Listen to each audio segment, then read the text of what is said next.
negara kita yang defisit setiap hari 101 juta barel per day itu sudah tidak punya sumur. Mungkin teman-teman di K3S banyak di sini. Dari total sumur kita hampir 40.000 sumur yang kita punya, kita baru produksi tidak lebih dari 20.000. Ini pun sumur-sumur yang udah lama, yang kemudian pengelolaannya sangat konvensional sebagian, yang kalau kita melakukan penetrasi dengan teknologi, itu akan bisa meningkatkan lifting. Ada sekitar 6.000 sampai 7.000 sumur idle well yang kita harus kembangkan. Dan beberapa wilayah-wilayah kerja baru ada sekitar 60 sampai 65 yang harus kita tenderkan. Bapak Ibu semua, ini harus kita lakukan dalam rangka meningkatkan lifting itu. Tantangannya adalah di saat kita baru menaikkan, isu global akan meninggalkan fosil.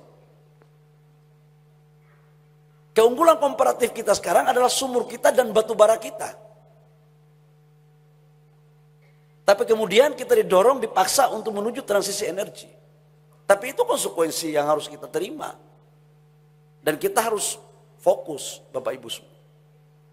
Nah, dalam kerangka itu, maka harus kita mempersiapkan tenaga-tenaga kerja yang terampil. Tidak bisa lagi kita dengan cara-cara manual. Pendapatan per kapita kita ke depan akan mencapai 10.000, 11.000. Itu apabila tenaga kerja kita mempunyai kualitas yang bagus. Nah, secara kebetulan ada 3 pekerjaan besar di Kementerian SDM. Yang pertama adalah bagaimana kita menaikkan lifting. Yang kedua adalah bagaimana kita membangun hilirisasi di semua sektor, dan yang ketiga adalah transisi energi. Dan ini kita membutuhkan lapangan pekerjaan kurang lebih sekitar 6,2 juta sampai dengan 2030, Bapak Ibu semua.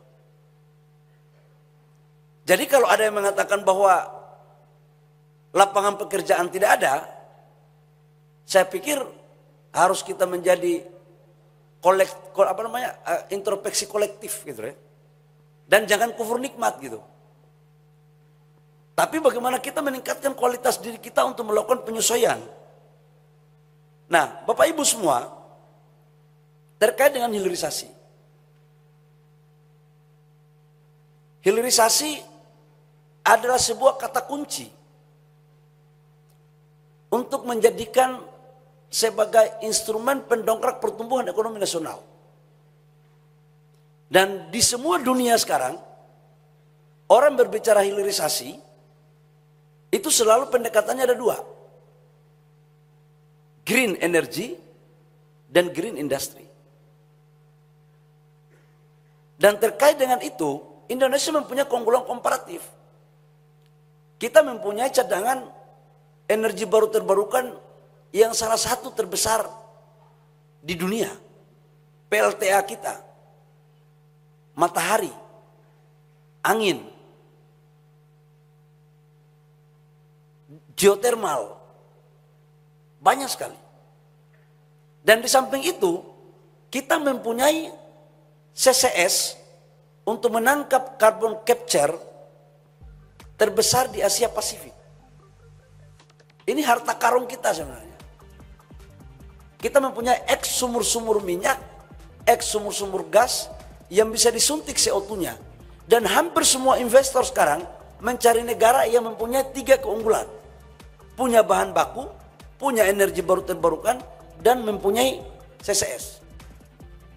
Dan Indonesia punya itu.